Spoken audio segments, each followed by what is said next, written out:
आज आपको प्रूफ के साथ बताऊंगा कि पिछले कुछ दिनों में आपसे गलतियां क्या हुई होंगी। So let's start it. हम लोग शुरू करते हैं बीटीएल मेथड।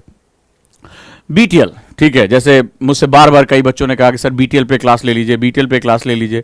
कई साल पहले जो है वो दो एक्टर्स ने एक दूसरे से पूछा था इलू इलू क्या है, तो आज पूछा गया बीटीएल बीटीएल क्या है।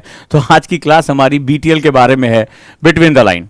बीटीएल के बारे में जो सबसे बेहतरीन ज्ञान आज तक इस धरती पर किसी ने दिया है तो एक ही शख्स ने दिया है, जहां पर उन्होंने बीटीएल के बारे में बड़ी गहराई से बताया है, और वो हमारे पीके भैया हैं।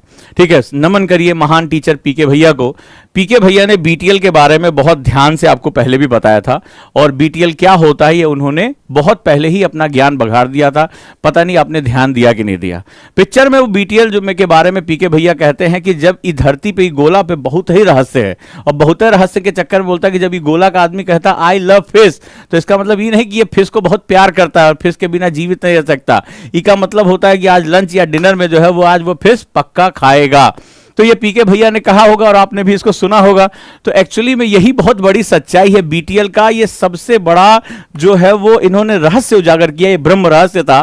तो नमन करिए पीके भैया को।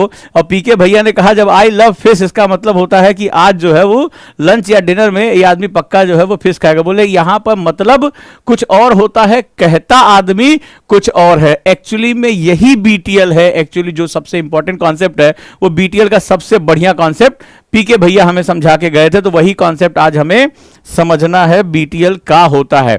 इसका मतलब है जो हमारे घर में किताबें हैं ना यूपीएससी वाली, ठीक है, जो ये ढेर सारी एनसीईआरटी वाली, ये कहती कुछ और है, हम इनको पढ़ते किसी और तरीके से हैं, क्वेश्चन कुछ और पूछा जाता है यूपीएससी में। तो इसी वजह से हम कहते हैं कि ये तो यूपीएससी बड़ी बेवफा सी संस्था है, ये हमसे पढ़वाती कुछ और है, पूछती कुछ और है। आप भी लगातार यही करते रहते हो। तो इसका मतलब है आई लव फिश का मतलब इसका नहीं कि जो है फिश को बहुत प्यार करता है, कि मैं सर बहुत घंटे पढ़ता हूं। इसका मतलब ये नहीं कि जो यूपीएससी डिमांड कर रहा है वही पढ़ रहा है, वो तो बस पढ़े जा रहा है पढ़े जा रहा है, मतलब ये कुछ और ही पूछ लेता है। इसी पूरे कॉन्सेप्ट को हम लोग कहते हैं बीटीएल, यानी बिटवीन द लाइन। तो बीटीएल का मतलब होता है बिटवीन द लाइन, यानी कि आपको निहितार्थों को पढ़ना है, राइट। तो अब यहां पर क्या होगा, तो सबसे पहले यहां पर बात करेंगे अंडरस्टैंडिंग वर्ड्स। बीटीएल का मतलब क्या होगा कि मुझे जो चीज पढ़नी है, किताबें आपने भी पढ़ी, एनसीईआरटी आपने भी पढ़ी, बुक्स आपने पढ़ी, कोई स्टैंडर्ड बुक पढ़ी, न्यूज़पेपर पढ़ा, लेकिन निहितार्थ को समझना यानी बिटवीन द लाइन, उसके आशय को समझना ही यूपीएससी है।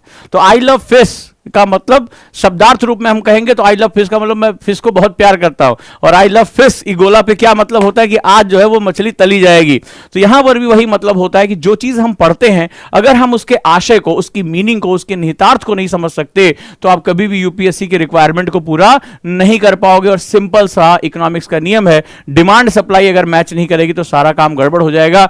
यूपीएससी डिमांड आपसे जो चीज कर रहा है आप सप्लाई कर दीजिए, आपका सिलेक्शन हो जाएगा। तो पढ़ते समय हम बेसिकली आई लव फिश का सही मतलब जो होता है समझने की बजाय उसका हम लिटरल मीनिंग समझ जाते हैं। हम क्या होता है, हम जो है पैराग्राफ से पैराग्राफ पढ़ते चले जाते हैं, पैराग्राफ से पैराग्राफ रटते चले जाते हैं, और उसके बाद पता क्या चलता है कि आई लव फिश का मतलब यूपीएससी कुछ और ही निकाल लेता है। फिर वो कहते हैं यार ये क्वेश्चन कहां से पूछा था, हमें तो समझ में ही नहीं आ रहा है। यही होता है बीटीएल, जैसा जो हमारे पीके भैया बहुत पहले बता गए हैं। इसीलिए ये किताबें कुछ लोग जो है वो इसका उपयोग करते हैं, और कुछ लोग उपयोग करके टॉपर बन जाते हैं, और कुछ लोग सेम यही एनसीईआरटी किताबें, इनके लिए अलग नहीं छपी थी, इनके लिए भी सेम थी, इनके लिए भी बिपिन चंद्रा लक्ष्मीकांत सेम था। बट क्या था, इनको यह पता था कि इसमें जो मैं पढ़ रहा हूं उसका आशय क्या है, उसका मकसद क्या है, राइट। चलिए, तो आज हम लोग वही बात करेंगे यूपीएससी बीटीएल में क्या रिक्वायरमेंट करता है। अगर मैं बीटीएल की बात करूं तो इसका मतलब होता है अंडरस्टैंडिंग वर्ड्स, यानी सबसे पहले जब बीटीएल को मुझे सीखना है तो इसके 3 आयाम मैंने अपने अनुभव से सीखे हैं। नंबर 1, बीटीएल का मतलब होता है कि जिन शब्दों का हम प्रयोग कर रहे हैं उन शब्दों का हमें आशय एक होता है आई लव फिश, यानी अब आपको समझ में आ गया, मैं मछली को प्यार करता हूं। लिटरल मीनिंग क्या हुआ, तो ज्यादातर स्टूडेंट जो है 90-99% बच्चे जो होते हैं वो लिटरल मीनिंग पढ़ते हैं। ये जो टॉपर होते हैं या जो सेलेक्ट होते हैं वो जो छोटे से होते हैं उनको यही पता होता है इसका हमें भावार्थ भी समझना है, हमें इसका आशय भी समझना है, विच इज वेरी इंपॉर्टेंट। तो आशय समझने के लिए पहले शब्द विन्यास समझना पड़ेगा कि एक्चुअली में शब्द अपने लिटरल मीनिंग यानी शाब्दिक रूप में क्या है और इसके आशय रूप में क्या है। दो मतलब है, जैसे पीके भैया कहते हैं कि यहां बोला जाता अच्छा तो इसका मतलब कुछ और होता होता है जब कहते हैं अच्छा तो इसका मतलब कुछ और होता है, जब अच्छा तो इसका मतलब कुछ और होता है, ये आदमी सोच रहा है, ठीक है, और जब अच्छा तो इसका मतलब हमें तुम सिखा रहे हो। तो पीके भैया ये ज्ञान हमें बघार के चले गए थे कि बीटीएल का मतलब क्या होता है, हम ध्यान नहीं दे पाए, हमने वो मनोरंजन की चीज समझ ली, हमें लगा पिक्चर है, लेकिन वो ज्ञान बहुत बघार के हमें गए। तो यहां पर भी वही मतलब होता है कि बीटीएल का फर्स्ट स्टार्टिंग होता है, जो शब्द आप प्रयोग कर रहे हैं, जो आप पढ़ रहे हैं, उनका जो लिटरल मीनिंग होता है वो आपके लिए बेसिकली क्या है, right, that is understanding that particular word.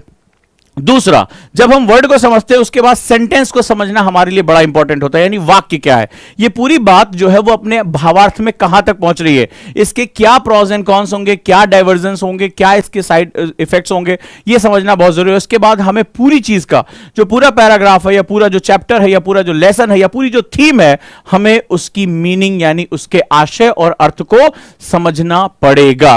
अगर इस समय मेरी क्लास के जो मेरे एनसीईआरटी आंदोलन के बच्चे या मेरे कॉन्सेप्टर के बच्चे मुझे सुन रहे हैं, क्या है इस समय क्लास में, यस नो मुझे बताइए, राइट, बहुत सिंपल सा, अभी मैं आपको सामने करके दिखाऊंगा, टेंशन नहीं, कोई लेक्चरबाजी नहीं, अभी सामने करके दिखाऊंगा। अभी आपको न्यूज़पेपर बुक्स कुछ तो होंगी आपके पास, आज आपके सामने करके दिखाऊंगा, और आपने पढ़ा होगा, आज मैं उसके अंदर गलती निकालूंगा, राइट, है इस क्लास में।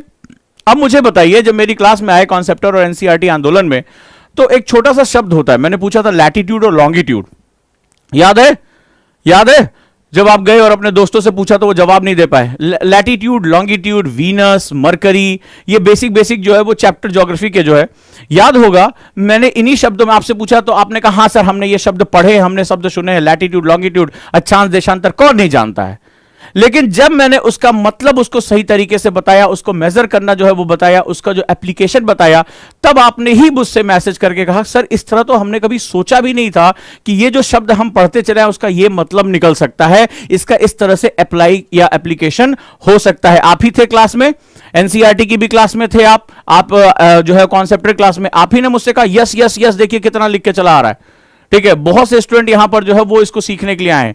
तो आखिर कैसे हुआ कि जो आपने पढ़ी हुई चीजें थी उस पर मैंने इतना वैल्यू एडिशन कर दिया। मैंने आपसे पूछा था कि डेफिनेटली आपने सुना, आपने कहा हाँ सर ये शब्द हमने सुना है, ये हमने पढ़ा है कॉन्सेप्ट, लेकिन उसमें ट्विस्ट क्रिएट किया, उसमें नई चीजों को लाया, तब आपको समझ में आया एक्चुअली में जिस चीज को हम इतना सिंपल समझते हैं उसको हम अप्लाई कैसे कर सकते हैं। आज क्या मेरा स्टूडेंट, बेसिक स्टूडेंट मुझे बता सकता है, जो मेरी क्लास में है वो मुझे बता सकता है कि जीपीएस सिस्टम और लैटिट्यूड लॉन्गिट्यूड को हम कैसे जो है अप्लाई कर सकते हैं, फोन में जो गूगल मैप्स है उसको हम कैसे जो है एप्लीकेशन पार्ट में लेके जा सकते हैं, डेफिनेटली वो बता सकता है अगर उसने मेरी क्लास की है। तो यही चीजें होती हैं बीटीएल का मतलब, जो मुझे जानता है, मैं तो ये भी करता हूं कि जब क्लास शुरू करता हूं, याद है आपको, याद है कि हम भूगोल क्यों पढ़ रहे हैं, लोग कहते हैं सर ये क्या पढ़ा, एक क्लास आपने पूरी ले ली कि ज्योग्राफी का आईएएस ऑफिसर के लिए क्या इंपॉर्टेंस है, ज्योग्राफी क्या है। मैं यहां से शुरू करता हूं कि भूगोल शब्द का इस्तेमाल कर रहा हूं, ज्योग्राफी का इस्तेमाल कर रहा हूं, यह शब्द क्या है, यह शब्द तुम्हारे करियर में कहां काम आएगा, आईएएस बनने के बाद, आईपीएस बनने के बाद, और इसको अप्लाई कैसे करोगे। लेकिन आज अगर तुमने एनसीईआरटी क्लास चाहे की हो और चाहे कॉन्सेप्टर क्लास, तुम्हें हर चीज पता होगी कि भारत की समस्याओं को समझने में ज्योग्राफी कितना इंपॉर्टेंट सब्जेक्ट